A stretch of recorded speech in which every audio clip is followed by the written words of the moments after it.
السلام علیکم ورحمۃ اللہ وبرکاتہ۔ کیسے ہیں آپ لوگ سب؟ مجھے امید ہے، میری دعا ہے کہ آپ لوگ، آپ کے گھر والے سب ایمان اور صحت کی بہترین حالت میں ہوں گے۔ اللہ تعالی ہم سب کے ساتھ خیر بھلائی والے معاملات رکھے، آمین۔ چلیے جی، ہم آج کا سیشن اسٹارٹ کرتے ہیں۔ سب سے پہلے سورہ فاتحہ کی تلاوت سن لیتے ہیں۔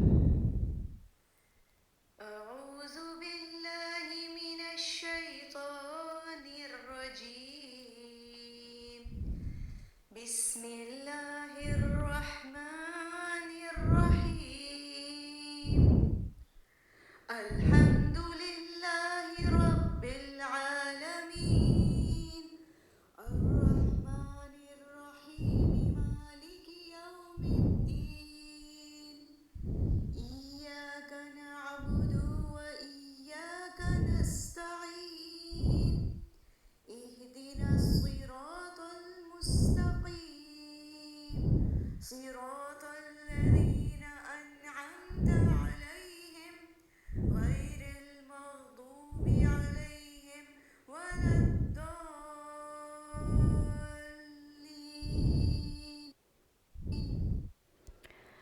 آمین۔ نحمدہ ونصلی علی رسولہ الکریم، اما بعد، فاعوذ باللہ من الشیطان الرجیم، بسم اللہ الرحمن الرحیم۔ رب اشرح لی صدری ویسر لی امری واحلل عقدۃ من لسانی یفقہوا قولی۔ ربنا زدنا علما، اللہم فقہنا فی الدین، اللہم اجعلنا من الذین آمنوا وعملوا الصالحات وتواصوا بالحق وتواصوا بالصبر، اللہم ثبتنا بلا الہ الا اللہ عند الموت۔ آج ہمارا تفسیر کا سیشن انشاءاللہ سورہ عنکبوت کی آیت نمبر 31 سے سٹارٹ ہوگا، اور ہم انشاءاللہ آیت 44 تک کور کریں گے۔ اپنے لاسٹ سیشن میں ہم نے آیت 30 تک کر لیا تھا، اور اگر آپ لوگوں کو یاد ہو تو لاسٹ سیشن میں ہم نے حضرت ابراہیم علیہ السلام کا قصہ پڑھا۔ حضرت ابراہیم کے قصے میں ہم نے دیکھا کہ کس طرح اللہ تعالیٰ نے ان کی قربانیوں کا اجر دینے کا وعدہ کیا کہ ہم انہیں دنیا میں بھی اجر دیں گے اور آخرت میں بھی وہ صالحین میں سے ہوں گے۔ اور پھر اس کے بعد ہم تھوڑا سا ہم نے دیکھا تھا حضرت لوط علیہ السلام کی قوم کا قصہ، کہ کس طرح سے حضرت لوط علیہ السلام کی قوم جو ہے وہ ایک قبیح عمل میں گرفتار تھی، اور پھر اس کے اوپر اللہ کی طرف سے سخت سزا ان کے لیے آئی۔ آج ہم شروع کریں گے آیت نمبر 31 سے۔ چلیے دیکھتے ہیں اللہ تعالیٰ اس میں کیا فرما رہے ہیں۔ اعوذ باللہ من الشیطان الرجیم، بسم اللہ الرحمن الرحیم۔ وَلَمَّا جَاءَتْ رُسُلُنَا إِبْرَاهِيمَ بِالْبُشْرَى، اور جب آئے ہمارے بھیجے ہوئے، یعنی کون بھیجے ہوئے؟ ہمارے فرشتے ابراہیم علیہ السلام کے پاس، بالبشرا، ساتھ خوشخبری کے۔ یہ کون سی خوشخبری لے کر فرشتے آئے تھے ابراہیم علیہ السلام کے پاس؟ اگر آپ لوگوں کو تھوڑا سا یاد ہو تو اسحاق اور یعقوب علیہ السلام کی خوشخبری لے کر آئے تھے۔ ہم نے پیچھے دیکھا تھا نا کہ اللہ تعالیٰ نے یہ آیت میں فرمایا تھا کہ ابراہیم علیہ السلام کو ان کا اجر کیسے دیا جائے گا؟ دنیا میں بھی۔ تو یہ اجر ابراہیم علیہ السلام کو ان کی قربانیوں کا جو دیا گیا دنیا میں، کس صورت میں دیا گیا؟ بہترین اولاد کی صورت میں، بہترین نسل کی صورت میں۔ تو یہاں جو یہ بشرا ہے، یہ حضرت اسحاق اور یعقوب علیہ السلام کی خوشخبری مراد ہے۔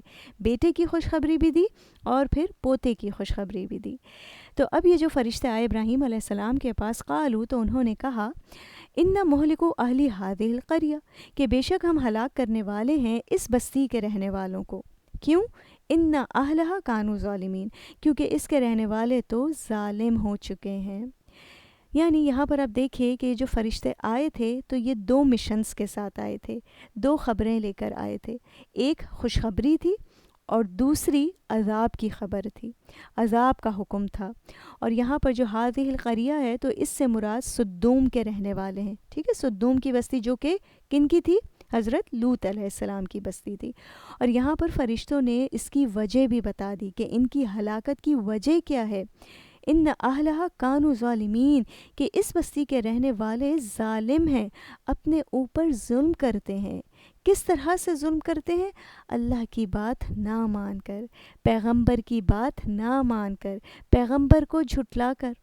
اور جب پیغمبر انہیں اچھائی کی طرف بلا رہا ہے تو غلط باتوں کو چھوڑنے سے جو انکار کر رہے ہیں، اس ظلم کی وجہ سے انہیں ہلاک کیا جا رہا ہے۔ اور سچی بات بھی یہی ہے کہ جب انسان اللہ کی بات نہیں مانتا، اللہ کی نافرمانی کرتا ہے، تو اس کا خدا نخواستہ اللہ کو کوئی نقصان نہیں، بلکہ اس طرح سے انسان اپنے اوپر ہی ظلم کرتا ہے اور نقصان بھی انسان کا اپنا ہوتا ہے۔ تو یہاں پر فرشتوں نے حضرت ابراہیم علیہ السلام کو پہلے خوشخبری دی، ان کی اولاد کی، ان کی بہترین نسل کی، اور ساتھ ساتھ انہیں بتایا کہ اب ہم ہمارا دوسرے مشن کی طرف جانے لگے ہیں، جو کہ کیا تھا؟ سدوم کے رہنے والوں کو عذاب دینا۔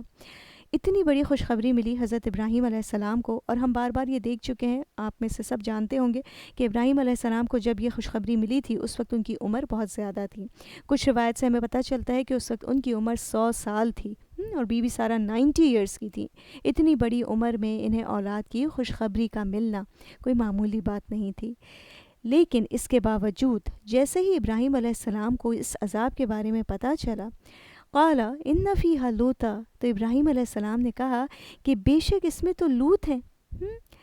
یعنی پریشان ہوئے۔ آپ یہ دیکھیے کہ ہمارا کیا حال ہوتا ہے جب ہمیں کوئی خوشخبری ملے، اور خاص طور پر اتنی بڑی خوشخبری، ہم تو سب کو شاید بھول کر اپنے آپ میں ہی مگن ہو جائیں، لیکن اتنی بڑی خوشخبری ملنے کے بعد بھی ابراہیم علیہ السلام اپنے آپ میں مگن نہیں ہو گئے، بلکہ انہیں فوراً لوط علیہ السلام کی فکر ہوئی کہ آپ جس بستی کو ہلاک کرنے جا رہے ہیں اس میں تو میرے بھتیجے لوط بھی ہیں۔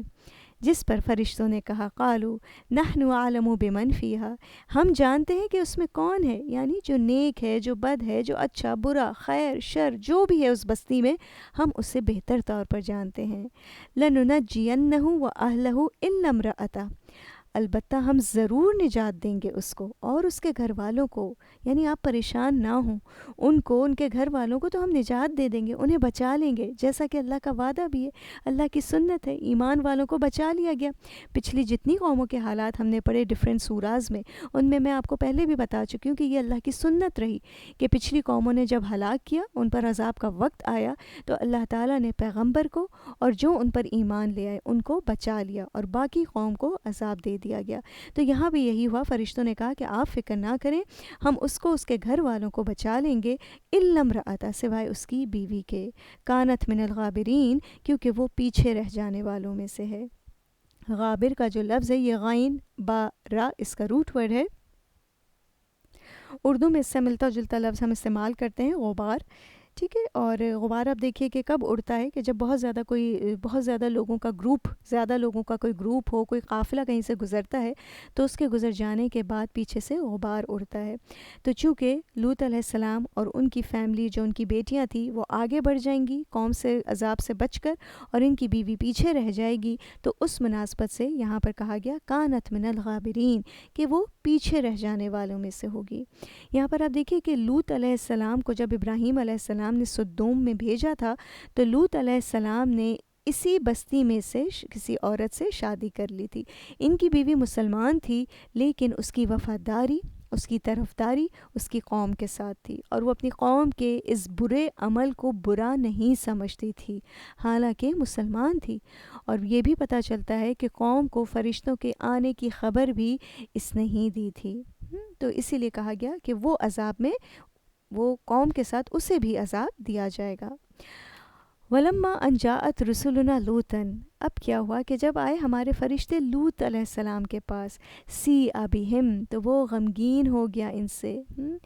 سِیءَ کا جو لفظ ہے سین واو حمزہ، سوء سے ہے، ٹھیک ہے۔ سوء جو ہے برائی کو کہتے ہیں، اس برائی کو جس کا کرنے والے پر اثر ہو، ٹھیک ہے۔ اور اسی طرح سے ہر وہ چیز جو انسان کو ناگوار گزرے اسے بھی سوء کہا جاتا ہے، یعنی ہر قسم کی برائی کو، ہر قسم کی تکلیف کو۔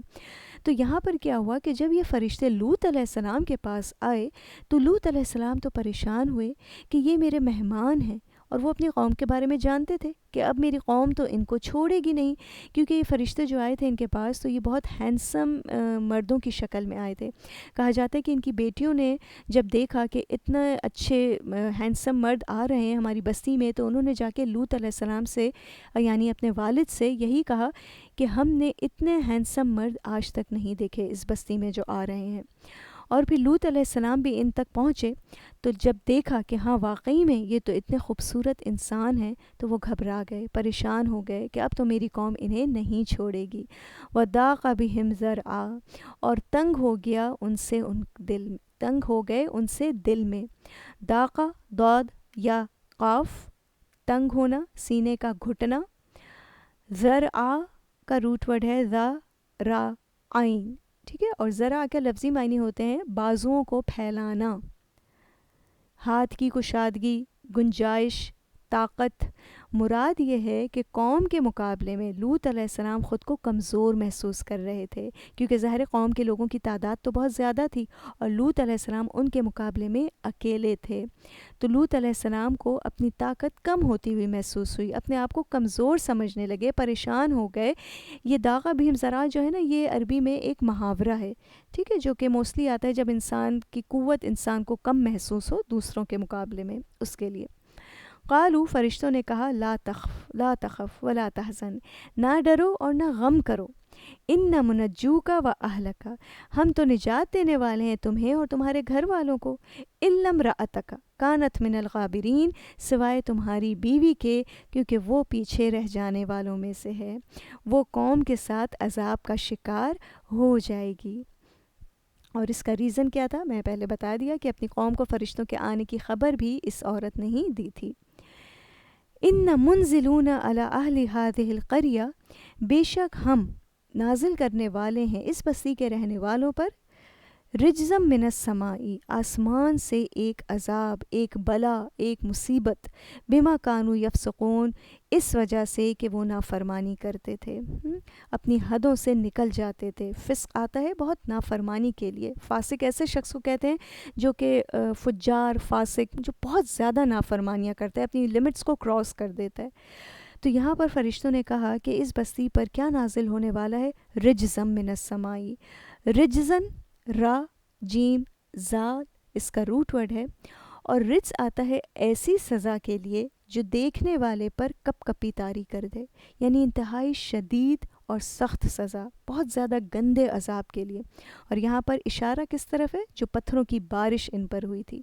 اور ساتھ ساتھ آپ دیکھیے اللہ تعالیٰ نے صرف رجزن نہیں کہا بلکہ فرمایا رجزم من السماء، آسمان سے عذاب آئے گا ان کے پاس، آسمان سے مصیبت آئے گی، کیونکہ آسمان سے جب کوئی چیز آتی ہے تو انسان کا اس پر کنٹرول نہیں ہوتا، انسان اسے روک نہیں سکتا۔ اور اس کا experience I think recently Karachi میں رہنے والوں کو ہوا، جب اتنی شدید بارش ہوئی کہ ایک وقت آیا جب ہم میں سے ہر کوئی یہ پکار اٹھا کہ یا اللہ بس اب اور بارش نہ ہو، لیکن آسمان سے آنے والی چیز تھی، اس پر ہمارا کیا کنٹرول تھا؟ تو اس قوم کو بھی ان کی نافرمانی کی وجہ سے اتنا شدید عذاب دیا جائے گا۔ وَلَقَدْ تَرَكْنَا مِنْهَا آیَةً بَيِّنَةً لِقَوْمٍ يَعْقِلُونَ، اور البتہ تحقیق ہم نے چھوڑ دی اس میں سے ایک نشانی، یعنی اس بستی میں سے ایک نشانی کھلی کھلی، لِقَوْمٍ يَعْقِلُونَ، اس قوم کے لیے جو عقل رکھتی ہو۔ یہاں پر اللہ تعالیٰ کیا فرما رہے ہیں کہ یہ جو بستی کو ہم نے ہلاک کیا، تو یہ بستی بالکل کھلی شاہراہ پر تھی، ایک ایسی سڑک پر تھی جہاں سے لوگوں کا گزر بسر ہوتا تھا، اہل مکہ کے تجارتی قافلے بھی وہاں سے گزرتے تھے لیکن سبق نہیں لیتے تھے۔ اب سبق کون لیتا ہے؟ لِقَوْمٍ یعقلون، وہ قوم لیتی ہے سبق ان نشانیوں سے جو عقل رکھتی ہو۔ یاد رکھیے آیات چاہے قونی ہوں چاہے شرعی ہوں، دنیا میں پھیلی ہوئی نشانیاں ہوں اللہ کی یا قرآن یا حدیث ہو، نشانی سے سبق وہی لیتا ہے جو عقل رکھتا ہو، ٹھیک ہے۔ اسی لیے اللہ تعالیٰ یہاں پہ ایک طرح سے شکوہ کر رہے ہیں کہ یہ جو بستی ہلاک ہوئی ہوئی تھی یہ تو کھلی شاہراہ پر تھی، پھر کیسے ایسا ممکن ہے کہ لوگ اس پر سے گزرتے ہیں اور اس سے سبق بھی نہیں لیتے؟ اب دیکھیے کچھ لوگ بہت ہوتے ہیں نا جن کے پاس، کچھ لوگ ہوتے ہیں جن کے پاس عقل بہت ہوتی ہے لیکن ان کی یہ عقل صرف دنیا کی حد تک ہوتی ہے، یہ لوگ آخرت سے غافل ہوتے ہیں، دنیاوی فائدے نقصان تو بہت اچھے سے جانتے ہیں لیکن آخرت کے نتائج کو مد نظر نہیں رکھتے۔ تو ایسے لوگ پھر اللہ کی نشانیوں سے بھی سبق نہیں لیتے، دنیا کے معاملے میں بہت انٹیلیجنٹ ہوں گے لیکن جہاں قرآن کی حدیث کی کوئی بات انہیں کی جائے تو ایسے بیہیو کرتے ہیں جیسے کہ یہ تو بہت کوئی مشکل باتیں ہیں اور ان کو تو سمجھ ہی نہیں آتی۔ تو یہاں پر یہی بات کی گئی ہے۔ اور آپ دیکھیے کہ یہ جو آج ڈیڈ سی ہے، جو بحر میت ہے، اس کے بارے میں بھی یہی کہا جاتا ہے کہ یہ اسی وجہ سے بنا کہ ایک بستی زمین میں دھسا دی گئی تھی، واللہ عالم، زیادہ بہتر حقیقت تو اللہ جانتے ہیں، لیکن ڈائیورز جو اس سی کی ڈیپتھ میں گئے ہیں وہ یہ بتاتے ہیں کہ ہم نے جو ہے اس کی ڈیپتھ میں کچھ قوموں کے آثار بھی دیکھے ہیں۔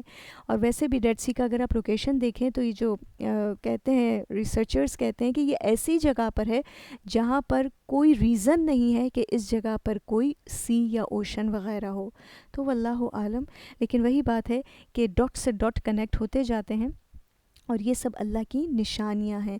آج بھی آپ دیکھیے کہ جو ریسرچرز ہیں انہوں نے اس ریسرچ کر کے یہ بھی بتایا کہ ڈیڈ سی کے آس پاس جو ایریا ہے اس میں ایسفالٹ کی مقدار بہت زیادہ ہے، اور جو لوط علیہ السلام کی قوم پر پتھر برسائے گئے تھے وہ بھی پکی ہوئی مٹی کے پتھر تھے جس میں ایسفالٹ بہت زیادہ تھا. تو اس طرح سے جب ایک مومنٹ ڈاٹ سے ڈاٹ کنیکٹ کرتا ہے تو اس کے لیے پھر بہت سی نشانیاں اس میں ہوتی ہیں. لیکن ان دی اینڈ واٹ ویل سے دیٹ واللہ عالم. ٹھیک ہے، بہتر حقیقت تو اللہ جانتے ہیں.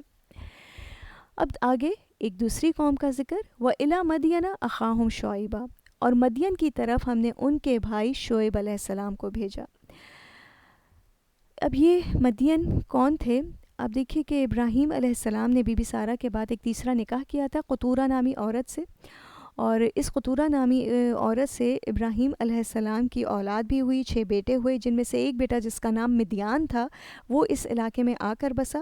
اسی سے پھر یہ نسل چلی اور اس بستی کا نام بھی پھر اہل مدین پڑ گیا. اہل مدین کے بارے میں آتا ہے بہت زیادہ مالدار قوم تھی، ان کے پاس ویلتھ بہت زیادہ تھی، لیکن ان کی خاص برائی کیا تھی کہ ناجائز طریقے سے مال کماتے تھے، مسافروں کو تنگ کرتے تھے، دوسروں سے لیتے تو زیادہ لیتے، دوسروں کو دیتے تو کم کر کے دیتے تھے. اس قوم میں اللہ تعالیٰ نے شعیب علیہ السلام کو بھیجا. شعیب علیہ السلام نے اپنی قوم سے کیا کہا؟ فقال یا قوم اعبدوا اللہ، اے میری قوم اللہ کی عبادت کرو. اور اس سینٹینس سے کہ اے میری قوم اللہ کی عبادت کرو، اسکالرز یہ بھی کہتے ہیں کہ اس قوم میں بھی شرک کی برائی جو ہے وہ موجود تھی. آپ دیکھیے کہ جتنی قومیں جو تباہ ہوئی ہیں ان کی کامن برائی جو تھی وہ شرک تھی، کیونکہ مینلی شرک ہی ہے جو پھر تمام گناہوں کی جڑ بن جاتا ہے، اور پھر جس کے بعد انسان جو ہے اللہ تعالیٰ سے دور، توحید سے دور جاتا ہے اور پھر زمین میں فساد کرتا ہے. تو حضرت شعیب علیہ السلام نے سب سے پہلی چیز کہی کہ اے میری قوم اللہ کی عبادت کرو، ورجو الیوم الآخر، اور آخرت کے دن کی امید رکھو. ورجو کا جو لفظ ہے رجا سے ہے، اور رجا کہتے ہیں ایسی امید کو جو دیر سے پوری ہوتی ہے. پوری ضرور ہوتی ہے لیکن دیر سے پوری ہوتی ہے. ٹھیک ہے، امید کے لیے آپ کو قرآن میں ڈفرینٹ عربک ورڈز ملتے ہیں. ایک ملأ بھی آتا ہے، ایک امنیتن بھی آتا ہے، سب میں تھوڑا تھوڑا ڈفرینس ہے. رجا کا مطلب ہے وہ امید جو دیر سے پوری ہو لیکن پوری ضرور ہو. یعنی یہاں پر انہوں نے اپنی قوم سے کہا کہ دیکھو، یاد رکھو آخرت کا دن آئے گا، چاہے دیر سے آئے، آخرت کا خوف کرو، کیونکہ آخرت کو بھولنے سے ہی انسان گناہوں میں مگن ہو جاتا ہے اور پھر اس کے لیے گناہ کرنا آسان ہو جاتا ہے. اب دیکھیے اسکالرز کہتے ہیں کہ ہماری جو یہ زندگی ہے نا، یہ بیسیکلی 4 دن کی زندگی ہے. ایک پیدائش سے پہلے کا دن، دوسرا وہ دن جو اب ہم اس دنیا میں آ گئے، یہ ہماری زندگی جو ہے یہ. تیسرا دن قبر میں ہوگا، جو قبر میں ہمارا وقت گزرے گا وہ 1 دن کے برابر. چوتھا دن حشر کا دن ہوگا، یعنی لوگوں کو جمع کیے جانے کا دن، آخرت کا دن.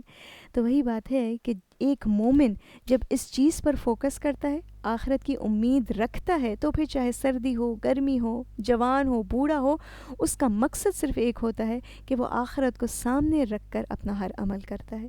تو یہاں پہ حضرت شعیب علیہ السلام نے بھی اپنی قوم کو آخرت کی امید دلائی، آخرت کی یاد دلائی کہ دیکھو وہ دن آنا ہے، فیصلے کا دن. اور کیا نہ کرو، وَلَا تَعْثَوْا فِي الْأَرْضِ مُفْسِدِينَ، اور نہ تم پھرو زمین میں مفسد بن کر. تاسو کا جو لفظ ہے عین سا واو، اس کا روٹ ورڈ ہے، اور یہ اصو کا جو لفظ ہے یہ فساد کی ہائیسٹ ڈگری کے لیے آتا ہے. ٹھیک ہے، یعنی فساد اب دیکھیے ڈفرینٹ لیولز کا ہوتا ہے. ایک ہوتا ہے وہ فساد جو ہمیں نظر آتا ہے، ٹھیک ہے، جیسے کہ امن خراب کرنا کسی جگہ کا، درختوں کو کاٹنا، بلڈنگز کو گرا دینا، ٹھیک ہے، کسی پر فزیکل ٹارچر کرنا، یہ بھی فساد سب ہے جو نظر آ رہا ہے. ایک فساد ہوتا ہے جو ہمیں نظر نہیں آتا، جسے مانوی فساد کہا جاتا ہے. اور مانوی فساد میں بیسیکلی انسان کے عقائد کا بگاڑ، انسان کے خیالات کا بگاڑ، اس کے تھاٹ پیٹرن کا بگاڑ آ جاتا ہے، اس کے اخلاق کا بگاڑ آ جاتا ہے. تو یہاں پہ یہ جو عصب کا لفظ آیا ہے یہ فساد کی ہائیسٹ ڈگری کے لیے آئے کہ بہت شدید فساد یہ قوم جو ہے یہ کرتی تھی. تو شعیب علیہ السلام نے کہا کہ دیکھو وَلَا تَعْثَوْا فِي الْأَرْضِ مُفْسِدِينَ، یعنی آپ دیکھیے کہ پہلے تاسو کہا اور پھر مفسدین، کہ مفسد بن کر نہ گھومو. مفسد فساد سے ہے، اور فساد کہتے ہیں کسی بھی معاملے میں اعتدال سے بیلنس سے ہٹ جانا، چاہے وہ اس کا تعلق کھانے پینے سے ہو، چاہے ہماری صحت سے ہو، چاہے مال خرچ کرنے سے ہو، کسی بھی چیز میں بیلنس سے ہٹنا از فساد. ٹھیک ہے. اب اس فساد کی پھر آگے ڈفرینٹ قسمیں ہوتی ہیں، جو میں نے بتایا آپ کو کہ حصی فساد بھی ہوتا ہے جو نظر آتا ہے، پھر ایک فساد جو ذہنوں میں ہو جاتا ہے وہ ہمیں نظر نہیں آتا. تو یہاں پر ایک طرح سے تاکید ہے کہ دیکھو اتنا زیادہ شدید فساد زمین میں نہ پھیلاؤ. اور پھر اسکالرز کہتے ہیں کہ اس میں آپ دیکھیے ایک طرح سے اس قوم کا حصی فساد بھی آتا ہے اور معنوی فساد بھی آتا ہے. اس قوم کے عقائد خراب تھے، عقائد بگڑ گئے تھے، آخرت پر یقین نہیں رکھتے تھے، یا اگر یقین رکھتے تھے تو بھول گئے تھے، اور اس ذہنی اور عقائد کے بگاڑ کی وجہ سے پھر وہ حصی فساد کرتے تھے. اور وہ کیا کرتے تھے؟ حصی فساد کیا تھا ان کا؟ ناجائز طریقے سے مال کمانا، لوگوں کے حق میں کمی کرنا، مسافروں کو تنگ کرنا، یہ سب چیزیں ان کے ظاہری فساد تھیں. یہ سب چیزیں ان کے ظاہری فساد تھیں جو کہ وجہ تھیں ان کے ذہنی بگاڑ کا. ٹھیک ہے. اور یاد رکھیے ایک چیز کہ جب بھی انسان جہاں کہیں بھی نیچر کو ڈسٹرب کرتا ہے تو وہاں بے چینی پھیلتی ہے، وہاں تباہی ہوتی ہے، اور وہاں پھر فساد ہوتا ہے. یہ قوم جو تھی یہ بے شک مالدار تھی، لیکن یہ اپنے دوسرے لوگوں کے ساتھ لین دین کے معاملات میں فیئر نہیں تھی. ان کا ذہنی بگاڑ تھا جس نے پھر ان کے حصی بگاڑ کو جنم دیا. اب کیا ہوا؟ جب شعیب علیہ السلام نے انہیں تھوڑا سا جھنجھوڑا کہ دیکھو ایسا نہ کرو، اللہ کی عبادت کرو، شرک چھوڑ دو، آخرت کے دن کو یاد رکھو، اور زمین میں یہ سب فساد نہ کرو. فَكَذَّبُوهُ، تو انہوں نے جھٹلا دیا. ان پر شعیب علیہ السلام کی تعلیمات کا کوئی اثر نہ ہوا، اپنے نبی کو ان کی تعلیمات کو جھٹلا دیا. فَأَخَذَتْهُمُ الرَّجْفَةُ، تو اس وجہ سے انہیں ایک زلزلے نے پکڑ لیا. رجفہ، را جیم فا اس کا روٹ ورڈ ہے، اور رجفہ کہتے ہیں شدید زلزلے کو. ٹھیک ہے. قرآن میں زلزال کا بھی لفظ آتا ہے نا. زلزال کا مطلب کیا ہے؟ کہ زلزلہ، زمین کا ہلنا. لیکن رجفہ کہا جاتا ہے شدید طریقے سے زمین کا ہلنا، یعنی بہت شدید زلزلہ آیا. اور پھر آپ دیکھیے قرآن میں ہی ڈفرینٹ مقامات پر اس قوم کے لیے عذاب میں آتا ہے الصیحہ کا لفظ بھی آتا ہے کہ انہیں ایک چیخ نے بھی پکڑ لیا تھا. پھر ایک جگہ آتا ہے یوم الظلہ کا عذاب ان پر آیا، سائے والے دن کا عذاب آیا. ایک بادل نے اس قوم پر آ کر سایہ کیا تھا، اور پھر یہ بارش کی امید میں اس بادل کے نیچے جمع ہو گئے، لیکن پھر اس بادل سے ان پر عذاب آیا. اور یہاں پر اس قوم کے لیے رجفہ کا لفظ آیا ہے کہ انہیں ایک زلزلے نے پکڑ لیا.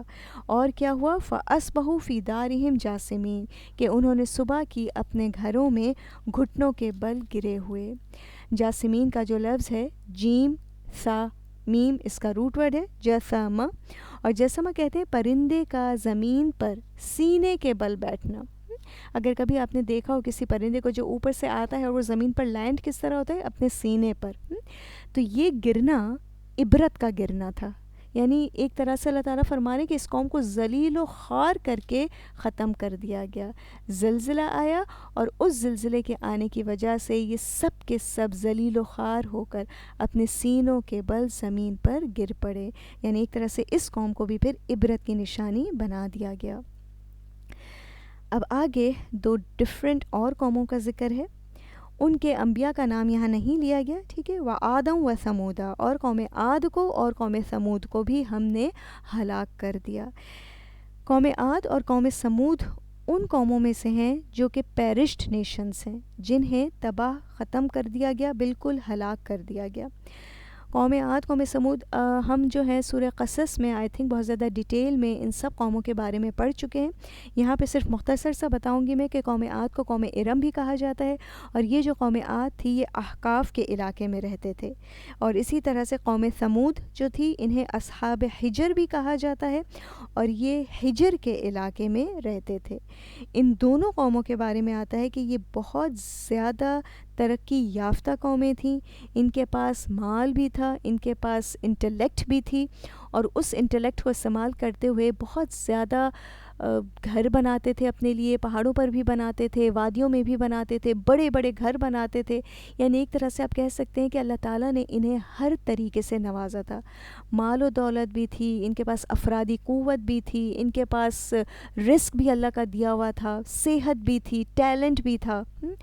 لیکن کیا ہوا کہ پھر بھی وہ اللہ کی پکڑ سے بچ نہیں پائے، اور اللہ تعالیٰ نے فرما دیا وَقَدْ تَبَيَّنَ لَكُم مِّن مَّسَاكِنِهِمْ، کہ تحقیق واضح ہو گئے تمہارے لیے ان کے گھر. یہ کیا بات ہے؟ یعنی اللہ تعالیٰ فرما رہے کہ ان کی ہلاکت ان کے گھروں سے واضح ہو گئی.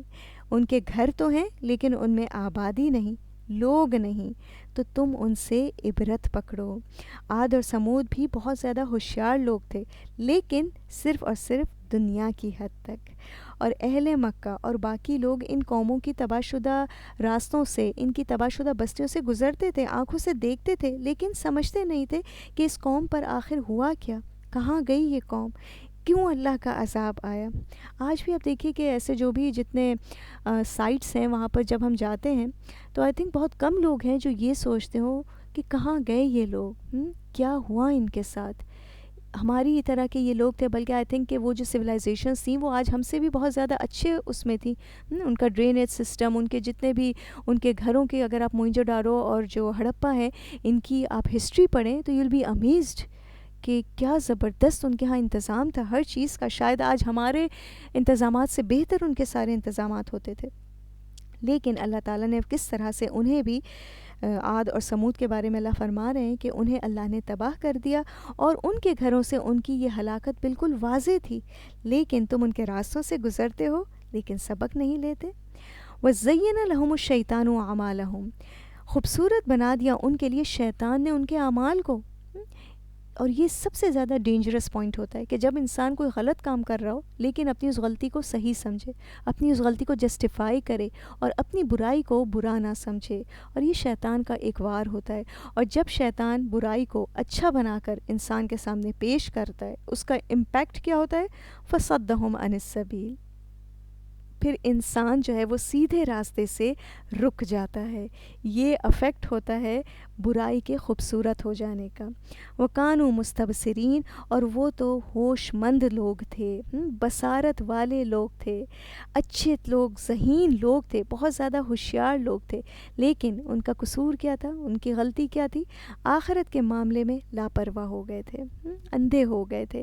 اور واقعی میں آپ دیکھیے کہ آج شاید ہم بھی اس کا ایکسپیرینس کرتے ہوں کہ بہت اچھے سے اچھے انٹیلیجنٹ لوگ، ذہین لوگ بھی آخرت کی باتوں پر اس طرح سے اندھے ہو جاتے ہیں نا، دنیاوی کامیابیوں کو دیکھ کر حق سے بہت دور ہو جاتے ہیں. اور اسی وجہ سے پھر وہ اللہ کے بتائے ہوئے راستے کے مطابق اپنی زندگی کو ڈھال نہیں سکتے. دنیا کی کامیابیاں، دنیا کی نعمتوں کا مل جانا سیدھے راستے میں ان کے لیے بہت بڑی رکاوٹ بن جاتا ہے، کیونکہ دنیا ان کے پاس بہت زیادہ ہوتی ہے، اس لیے پھر انہیں ایسا لگتا ہے کہ انہیں تو اللہ کی ضرورت ہی نہیں. مستبصرین کا لفظ اب دیکھیے بصر سے ہے نا، بصارت، یعنی یہ وہ لوگ تھے جو بصارت رکھتے تھے.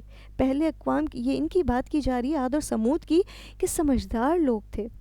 ان قوموں کے درمیان ان کے رسول بھی موجود تھے، ان کے رسول انہیں لائیو تعلیمات دے رہے تھے، انہیں سمجھا رہے تھے. رسول کو یہ لوگ پہچان بھی گئے تھے، لیکن جب انہوں نے جانتے بوجھتے حق کو جھٹلا دیا تو انہیں تباہ کر دیا گیا. اب پہلے اقوام کی بات کی گئی اور اب آگے اللہ تعالیٰ کچھ افراد کی بات کر رہے ہیں. وقارون و فرعون و حامان، اور قارون اور فرعون اور حامان. وَلَقَدْ جَاءَهُم مُوسَىٰ بِالْبَيِّنَاتِ، آئے ان کے پاس موسیٰ کھلی نشانیوں کے ساتھ. فَاسْتَكْبَرُوا فِي الْأَرْضِ، لیکن انہوں نے تکبر کیا زمین میں. وَمَا كَانُوا سَابِقِينَ، اور وہ تو ہم سے سبقت لے جانے والے نہ تھے. یہاں پہ اللہ تعالیٰ نے پہلے نام لیا ہے قارون کا. قارون کے بارے میں بھی آئی تھنک میں نے ابھی ریسنٹلی ہی شاید بتایا ہے، آئی تھنک اسی کلاس میں شاید بتایا ہے کہ قارون جو ہے وہ بنی اسرائیل میں سے ہی تھا، موسیٰ علیہ السلام کی قوم میں سے تھا. اور قارون کے بارے میں آتا ہے کہ اس کی ظاہری عبادت بہت اچھی تھی، لیکن انسانوں کے ساتھ معاملات میں کرپٹڈ تھا، انسانوں کے ساتھ معاملات صحیح نہیں تھے. اس کی فیملی بھی بہت ریلیجس تھی، تورات کو اچھے سے پڑھ سکتا تھا، مال، عزت، صحت، مقام، اس کے پاس سب کچھ تھا. اور اسی طرح سے ساتھ ساتھ بہت زیادہ شارپ مائنڈڈ تھا. فرعون کا بہت چہیتا بن گیا تھا، فرعون کے دربار میں اس کا مقرب بندوں میں شامل ہو گیا تھا. سورہ قصص میں آئی تھنک ہم اس کے بارے میں ڈیٹیل میں پڑھ چکے ہیں. جی ٹھیک ہے، تو قارون کون تھا؟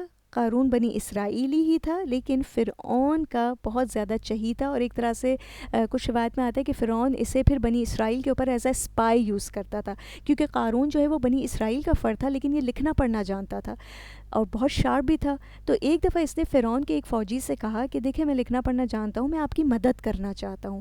اور اس طرح سے وہ فرعونیوں میں گھسا، اس نے ان کی مدد کی. پھر اسے انعام میں کہا جاتا ہے کہ کچھ اناج کی بوری وغیرہ ملی، اس نے اس ایک بوری کو بیچا، پھر پیسے ملے، اور پھر اس طرح سے اس نے کام شروع کیا. لیکن یہ کیا کرتا تھا، خوب اس کا بزنس بڑھ گیا. اگر اس کے پاس کوئی بوڑھا شخص، کوئی کمزور شخص آتا بوری کے مانگنے کے لیے اور اس طرح سے اناج مانگنے کے لیے، تو ان کو نہیں دیتا تھا، ان کو دھتکار دیتا تھا. کوئی اس سے کچھ قرضہ مانگنے آتا تو اس کو سود پر قرضہ دیتا تھا. اور روایت میں آتا ہے کہ سود کی ابتدا بھی جو ہے وہ اسی سے ہوئی تھی، قارون سے ہی ہوئی تھی. تو بہرحال مطلب یہ ہے کہ تھا پہلے تو بنی اسرائیلی ہی، لیکن پھر اپنی شارپنس کو استعمال کرتے کرتے فرعون کے دربار میں پہنچ گیا تھا. وہ فرعون اور فرعون کے بارے میں ہم نے ریسنٹلی حضرت موسیٰ علیہ السلام کے قصے میں بہت ڈیٹیل سے پڑھا. وہ حامان کے بارے میں آتا ہے کہ حامان فرعون کے قریبی لوگوں میں سے تھا، اور اس کا ذکر جو ہے وہ تورات میں بھی ملتا ہے. اور تورات میں بھی آپ دیکھیے کہ ٹاور بنانے کا بھی ذکر ملتا ہے. کہا جاتا ہے ٹاور آف بیبلون جو ہے وہ اسی کے دور میں بنا تھا. بہرحال تورات میں اور قرآن میں جو اس کا بیان ہے اس میں تھوڑا بہت ڈفرینس بھی پایا جاتا ہے، لیکن ہاں حامان کا ذکر جو ہے وہ ٹاور کی نسبت سے تورات میں بھی ملتا ہے. تو یہ بھی فرعون کے قریبی جو منسٹرز تھے ان میں سے ایک تھا. فرعون کا آپ کہہ سکتے ہیں رائٹ ہینڈ تھا. اب ان کے پاس موسیٰ علیہ السلام کو کھلی نشانیوں کے ساتھ بھیجا گیا. ہم سب موسیٰ علیہ السلام کے قصے سے واقف ہیں، اس کو کئی بار پڑھ چکے ہیں کہ کس طرح آپ دربار میں گئے، آپ نے اپنی کھلی نشانیاں جو ہیں ان کے سامنے پیش کیں. لیکن فاستکبروا فی الارض، انہوں نے تکبر کیا زمین میں.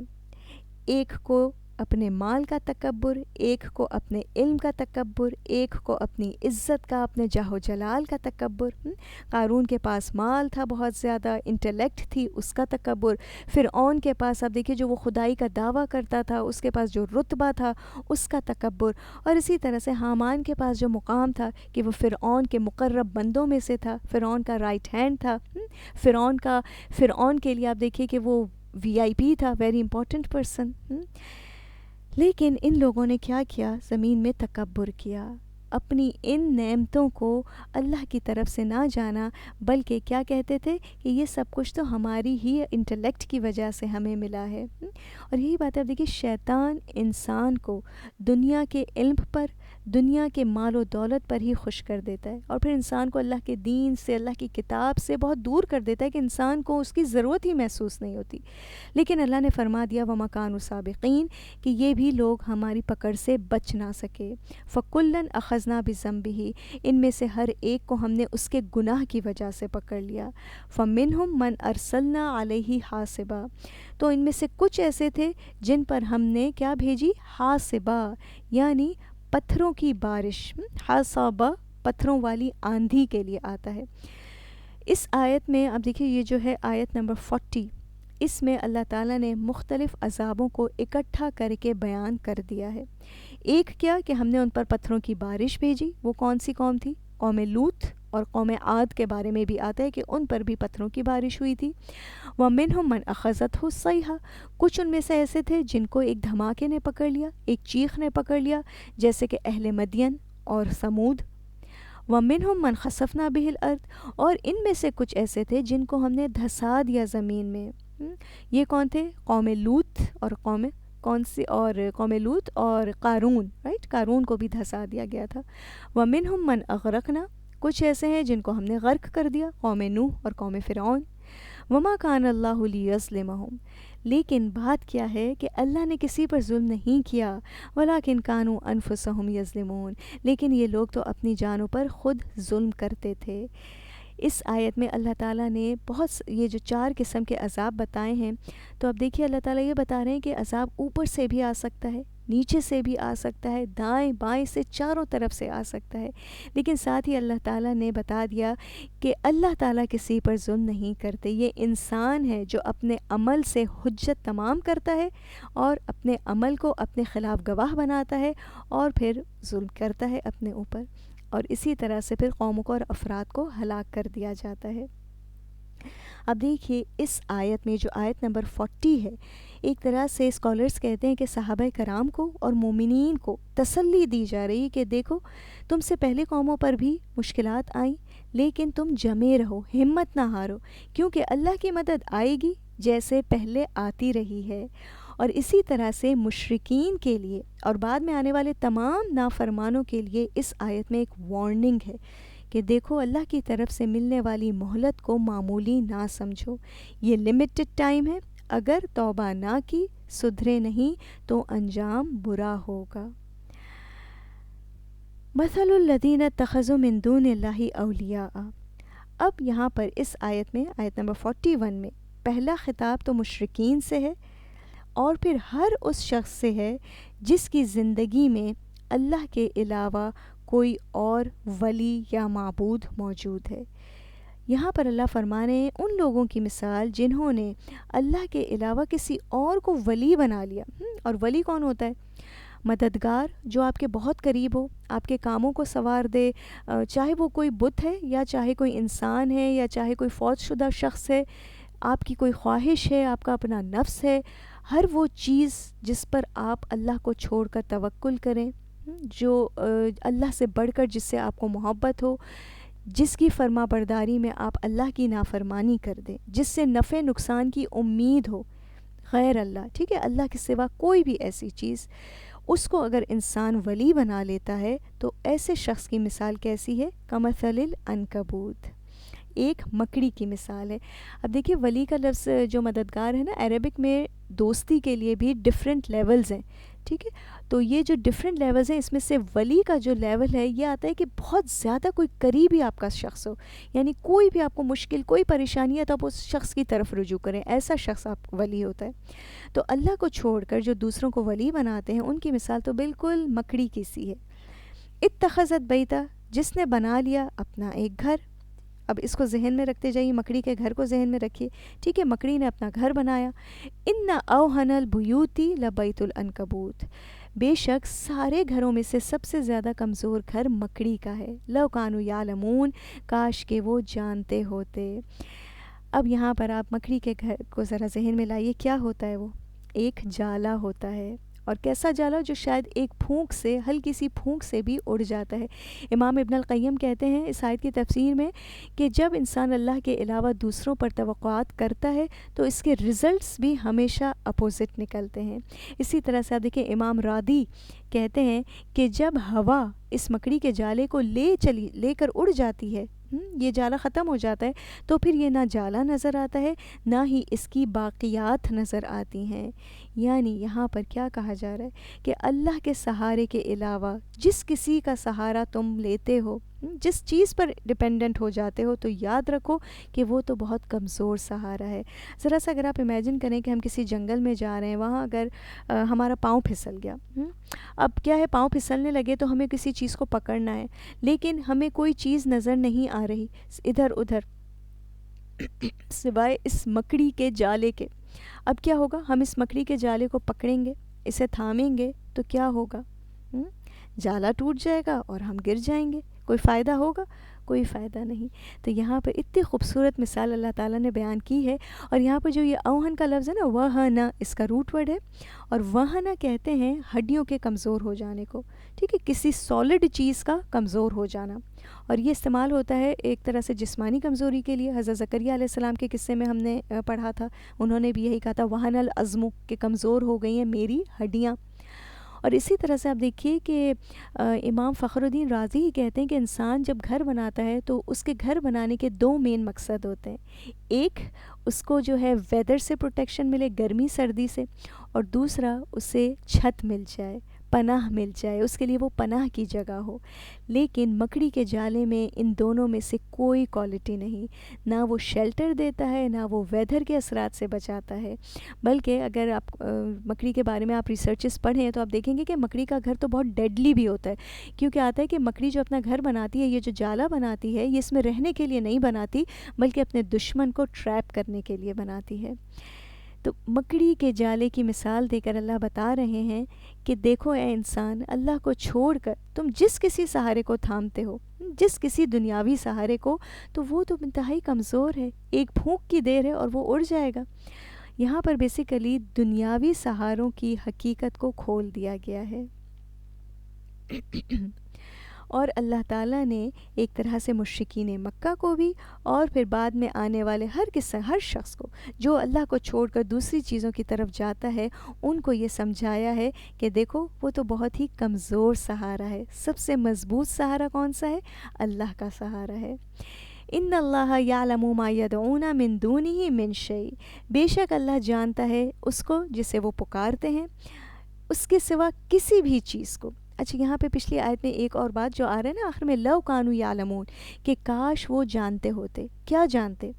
کاش یہ لوگ جو اللہ کو چھوڑ کر دوسروں کو ولی بناتے ہیں، وہ یہ جانتے کہ اللہ کو ولی نہ بنا کر دنیا کے پیچھے گم ہو کر وہ کتنی بڑی حقیقت سے غافل ہو رہے ہیں، اور کتنا کمزور سہارا ہے جس کو وہ تھام رہے ہیں۔ لیکن افسوس کہ یہ لوگ یہ جانتے نہیں۔ لیکن اللہ جانتا ہے ہر اس چیز کو جسے وہ پکارتے ہیں، چاہے کوئی پیغمبر ہے، کوئی فرشتہ ہے، کوئی پہاڑ ہے، کوئی انسان ہے، جس کے بارے میں بھی یہ تصور ہے کہ یہ چیز یا یہ انسان میری مشکل دور کرے گا، میرے کام آئے گا، میرا سہارا بنے گا، تو یہ سوچنا بیکار ہے، بے فائدہ ہے، کیونکہ اگر اللہ نہ چاہے تو کوئی بھی چیز، کوئی انسان کو فائدہ نہیں دے سکتا۔ ہم ہر نماز کے بعد بھی یہ دعا پڑھتے ہیں نا، اللہم لا مانع لما اعطیت ولا معطی لما اعطیت۔ تو وہی بات ہے کہ جب تک اللہ نہ چاہے انسان کو کوئی فائدہ یا نقصان نہیں پہنچا سکتا۔ اور اللہ تعالیٰ نے بتا دیا کہ تم چاہے جس چیز کو پکارو، کون، کیسے، کس کو، کب پکارتا ہے، اللہ تعالیٰ اسے جانتے ہیں۔ وَهُوَ الْعَزِيزُ الْحَكِيمُ۔ یاد رکھنے کی بات یہ ہے کہ اللہ کے سوا باقی تمام سہارے کمزور ہیں، صرف اللہ کی ذات ہے جو زبردست ہے، عزت والی ہے اور حکمت والی ہے، الحکیم بھی ہے۔ وَتِلْكَ الْأَمْثَالُ نَضْرِبُهَا لِلنَّاسِ، اور یہ مثالیں ہم لوگوں کے لیے بیان کرتے ہیں۔ قرآن میں جگہ جگہ قرآن کا آپ دیکھیں گے یہ انداز ہے کہ اللہ تعالیٰ نے مثالوں سے انسان کو سمجھایا ہے، لیکن وَمَا يَعْقِلُوهَا إِلَّا الْعَالِمُونَ، نہیں سمجھتے ان مثالوں کو مگر عالم لوگ۔ یہاں پر اللہ تعالیٰ نے، آپ دیکھیں یہ جو عالم کا ذکر کیا ہے نا، یہاں پر عالم سے مراد کوئی اسکالر نہیں ہے، بلکہ یہاں پر اسکالر جو مفسرین ہیں وہ کہتے ہیں کہ عالم سے مراد وہ ہے جو اپنے رب کو جانے، اپنے رب کو پہچانے، اس کے احکامات کو سمجھے اور علم حاصل کرنے کے بعد اس پر عمل کرے، اس علم سے فائدہ اٹھائے۔ اگر وہ اپنے علم پر عمل نہیں کرتا تو وہ عالم بھی نہیں۔ اور بہت خوبصورت بات ہے یہ کہ وما یعقلوها الا العالمون، کہ صرف وہ لوگ جو اپنے رب کو پہچانیں گے وہی ان مثالوں کو سمجھ سکیں گے۔ اب دیکھیے شاید ایک دور ایسا بھی تھا جب ہم اس قرآن کو پڑھ کر، ان مثالوں کو پڑھ کر ایسے ہی گزر جاتے تھے، ہمیں یہ بات نہیں سمجھ آتی تھی کہ اللہ تعالیٰ اس مثال سے کیا سمجھانا چاہ رہے ہیں۔ بس ٹھیک ہے، ہاں اللہ تعالیٰ نے ذکر کیا ہے قرآن میں، کوئی نہ کوئی مطلب ہوگا۔ لیکن جب ہم اس قرآن کو کھولتے ہیں، اس کی ڈیپتھ میں جاتے ہیں، اللہ کے بارے میں جانتے ہیں، اللہ کی کتاب سے جڑتے ہیں، تو ہمارے سامنے نئے نئے جو ہے خزانے کھلتے جاتے ہیں۔ وہی بات ہے نا، قرآن کے جیمز جو ہیں وہ ہمارے سامنے آتے جاتے ہیں۔ اور اس سے کون فائدہ اٹھائیں گے، کون سمجھیں گے ان مثالوں کو؟ وہی لوگ جو اپنے رب کو پہچانیں اور اس کے احکامات پر عمل کریں۔ خلق اللہ السماوات والارض، پیدا کیا ہے اللہ نے آسمانوں کو اور زمین کو، بالحق، حق کے ساتھ، یعنی با مقصد، کسی نہ کسی مقصد کے ساتھ پیدا کیا ہے اللہ تعالیٰ نے ہر چیز کو، زمین اور آسمان کو۔ اور اسی طرح سے آپ دیکھیے زمین آسمان میں جتنے چینجز ہو رہے ہیں، جو تبدیلیاں ہو رہی ہیں، وہ بھی اللہ کی طرف سے ہیں۔ یہ تبدیلیاں بھی کوئی بیکار میں نہیں، لیکن ہم انسان بعض اوقات اپنی محدود عقل کی وجہ سے اسے سمجھ نہیں پاتے۔ ان فی ذلک لآیۃ للمؤمنین، بے شک اس میں، کس میں؟ زمین اور آسمان کی پیدائش میں، پوری کائنات میں، چینجز میں، انسان کی اپنی ذات میں نشانی ہے مومنین کے لیے، ایمان والوں کے لیے۔ ایک مومن ہی جانتا ہے کہ یہ سب کچھ جو ہو رہا ہے وہ اللہ کی طرف سے ہے۔ تو یہ جو ہم نے آج آیات پڑھی، اب دیکھیے ان میں جو بیسک جو پوائنٹس ہیں جو فی الحال آخر کی آیات میں سمجھ آ رہے ہیں، وہ کیا کہ اللہ کے سوا کسی اور کا سہارا نہیں لینا، کیونکہ ایسا انسان جب کرتا ہے تو وہ اپنا ہی نقصان کرتا ہے۔ اور پھر دوسری امپورٹنٹ بات کہ مثالوں سے سبق صرف علم والے حاصل کرتے ہیں. اللہ نے جتنی مثالیں بیان کی ہیں ان کو علم والے سمجھتے ہیں. تو یہ ہمارے علم کا بھی امتحان ہے کہ اب جب ہمیں یہ علم حاصل ہو رہا ہے تو ہم اس علم پر عمل کر کے ان مثالوں سے کتنا اپنے لیے فائدہ لیتے ہیں. ایک طرف مکڑی کا جالا ہے، ایک طرف اللہ کا سہارا ہے. ہمیں اللہ کے سہارے کو تھامنا ہے. لوگ غیر اللہ کا سہارا صرف آپ دیکھیے دنیاوی فائدوں کے لیے ڈھونڈتے ہیں. ایک جھونکا آتا ہے اور وہ سب کچھ ختم کر جاتا ہے.